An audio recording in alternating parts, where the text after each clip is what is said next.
किसका recording studio Ekangar सराय।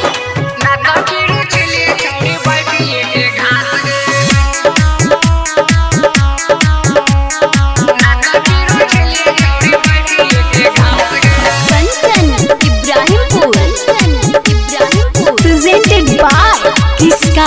Films. आगे पढ़ ले पढ़ाई छौड़ी हो जेमी पास गे आगे पढ़ ले पढ़ाई छौड़ी हो जेमी पास गे नाता फिरू छिलिए छौड़ी बैठी के घास गे नाता फिरू छिलिए छौड़ी बैठी के घास गे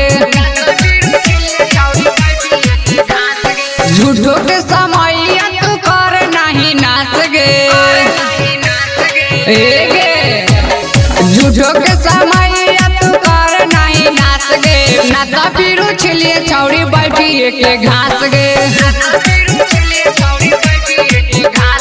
नाता फिरू छिलिए छौड़ी बैठी के घास गे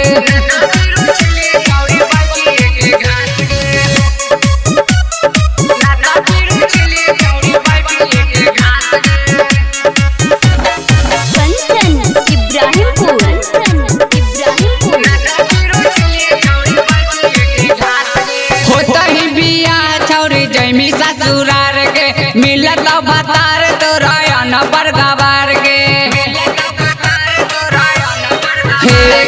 होते ही बिया छौरी जैमी ससुरार के मिलत भतार तोरा न बरगवार गे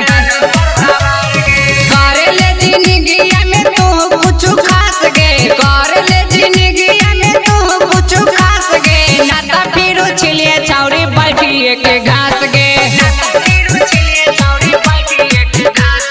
नाता फिरू छिलिए छौड़ी बैठी के घास गे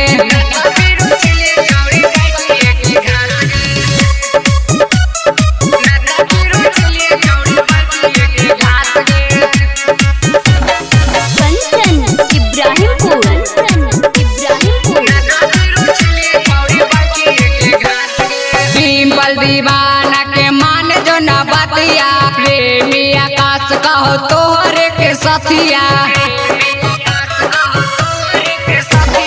डिम्पल दीवाना के मान जो न बतिया प्रेमी आकाश कहो तोहरे के सथिया रोजे रोजे जाके छौड़ी कर ले कलास गे रोजे रोजे जाके छौड़ी कर ले कलास गे नाता फिरू छिलिए छौड़ी बैठी के घास गे नाता फिरू छिलिए छौड़ी बैठी के घास गे किसका रिकॉर्डिंग स्टूडियो एकंगर सराय।